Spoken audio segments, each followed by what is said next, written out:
दिन में तू ना हो वो दिन ही नहीं, जिस जीवन में तू ना वो जीवन नहीं। मत्ती रचना सुसमाचार 3 अध्याय का 17वां वचन। और देखो, ये आकाशवाणी हुई कि ये मेरे प्रिय पुत्र है, जिससे मैं अत्यंत प्रसन्न हूं, अति प्रिय हूं।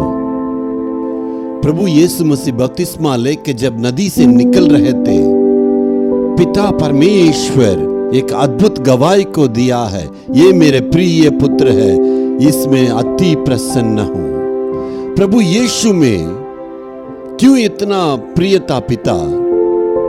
उनका सेवा को रख के पिता ऐसे गवाही नहीं दिया। अभी तक सेवा शुरुआत नहीं हुआ, अभी जो है बपतिस्मा लेके सेवकाई की शुरुआत हो रही है। उसके पहले ही ये मेरे प्रिय पुत्र है, मैं प्रिय हूं करके क्यों गवाही दिया?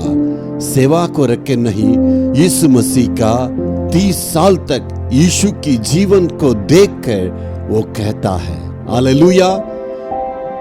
लूका 2 अध्याय का 51 और इब्रानियों की पत्री 5 अध्याय का 8वां वचन पढ़ के देखेंगे तो, तब वह उनके साथ गया और नाजरत में आया और उनके वंश में रहा, और उसकी माता ने ये सब बातें अपने मन में रखी।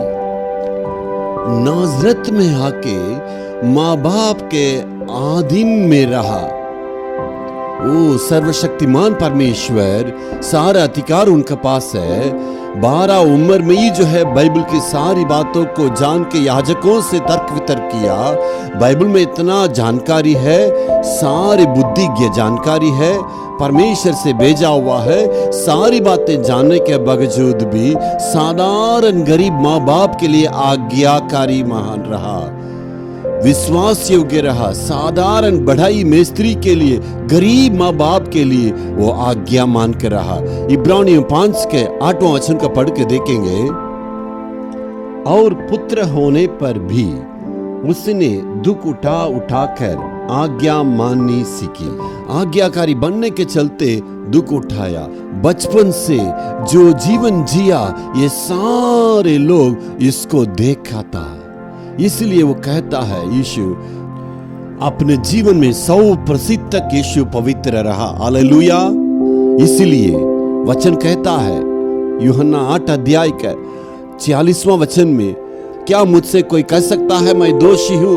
कोई भी ऐसे कह नहीं सकता है। सारे लोग शांत रहे, क्योंकि 2 कुरिन्थियों 5 के 21 में कहता है यीशु निर्दोष व्यक्ति है। 1 पतरस 2 के 22 में कहता है वो पाप रहित है। 1 यूहन्ना 3 की 5 में कहता है उनसे पाप नहीं है। हालेलुया। वो अपने जीवन में पवित्रता को 100% तक कायम रखा है। वो 30 साल तक अपने जीवन को देकर पिता ने कहा था, ये मेरे प्रिय पुत्र है, इससे मैं अति प्रिय हूं। हालेलुया। हमारा जीवन पवित्र रहना है। ऐसे हमारा पवित्र रहने के समय तब प्रभु हमें प्रिय जान के इस संसार में किसी भी कमी को नहीं रखेगा। हालेलुया। हालेलुया।